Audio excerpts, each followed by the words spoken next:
My degree is not in finance, but nonetheless, I can look at history and I can talk about dynasties that were created that lasted hundreds of years. You mentioned the Rothschilds. That's one of them. You know, you're looking at everything from the Arnault family to the royal family.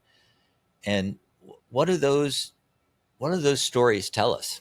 They tell us about people who understood wealth and how to preserve wealth over time. How they did that was they found assets that would appreciate beyond what they were being debased, and they would never sell those assets. You know, right now, historically, the cost of capital is around 11%. If you look at the S&P 500 over several decades now, that's a big hurdle rate. You look at inflation. I think of inflation as the expansion of money supply, and that's 7%. It's 7% over the last 100 years on average. I look at these numbers and I'm thinking to myself, how do I beat that? Traditionally, what these families that we were talking about did was they purchased land or property, and then they educated their family.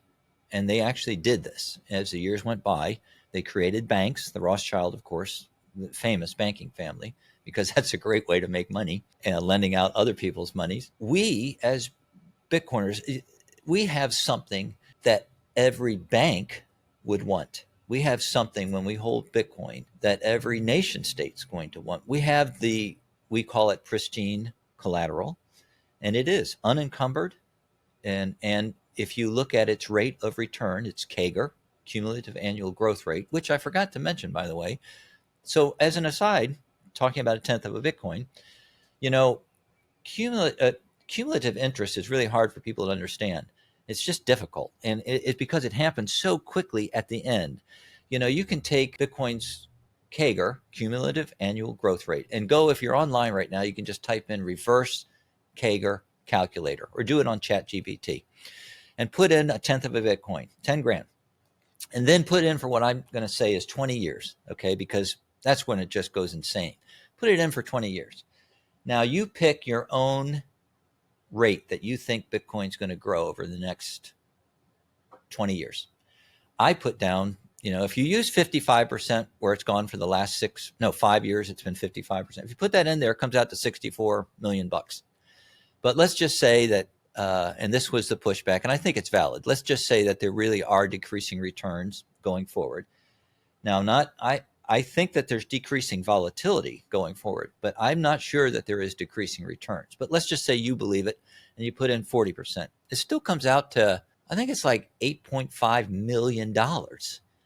And if you had, in today's purchasing power, if you had $8 million, you were sitting right now where you're sitting and you had $8 million, you could use that so that you never had to sell anything again. You could keep that, if you could stay in the fiat world and use that $8 million right now, even in just short-term treasuries, you'd never have to, you'd have all the money you need right now to live through this year.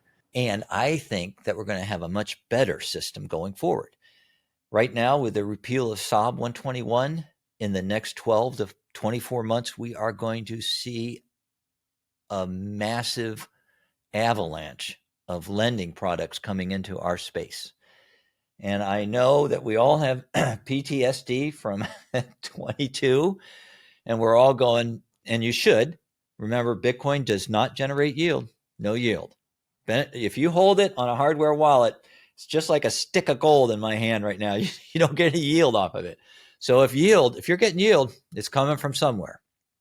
And it's up to you as an adult and as the head of your world, it's up to you to find out what that yield is coming from. If that's the case, there is a very good chance that you're going to be able to live at some point for the rest of your life off your Bitcoin, never sell a sat. You know, that kind of goes in hand with my philosophy. I mean, I've worked hard for my Bitcoin. I mean, I've worked my ass off. I've sat there staring at a ceiling. You know, I understand what I hold, and it's in my fucking fist right here. My Bitcoin's in my fist, and good luck prying that thing out of there. You're going to have to work at it. And the reason I say that is because I intend to keep it. Now, I'm not talking about circular economy where I buy some Bitcoin. I've done that. I bought it, put it on a wallet, fill and spend. You know, I put it on a wallet, I spent it. Spent like a drunken sailor down in El Salvador. So I believe in that. That's not what I'm talking about. I'm talking about the generational wealth that you store as a wealth something to give to your family. That's going to remain with me. And as these products come along, you are going to be able to earn yield on them. You're just going to have to decide how much that you're willing to let go, how much you're willing to risk, and what you demand for that. I'm going to demand a lot. And before, people just poo-poo this idea, I've talked about this in the past. Strategy is going to become what was MicroStrategy is going to become the world's largest bank. I'm absolutely convinced of it. I figured that out a long time ago. And I stack like a son of a bitch for that too. I'm having fun playing with it. It's not Bitcoin, and I'd sell it in a heartbeat before I sold any Bitcoin, but it's fun to play with. I'm enjoying it. So what I'm going to say is that I intend, just as Michael talks about, using these banks that he discusses and that Hal Finney talked about in 2010. Go to the Bitcoin Talk forum. He discusses that tokenized banks built on Bitcoin. I intend to use them, and if they want my Bitcoin, I'll decide what I'm comfortable with, whether it's rehypothecation, or if I tell them, nope, that's not happening, I want multi-sig, whatever it is, and I'm willing to get the yield that they'll give me.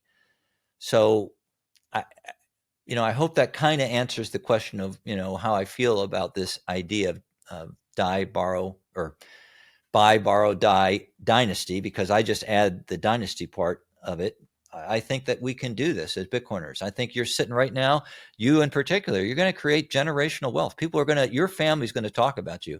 Someday when you're my age, you got grandkids running around, they're going to go look at you and they're going to ask you, what did you do during the 22 market meltdown? You're going to say, I bought Bitcoin. And that kid's going to look at you and he's go, fucking legend.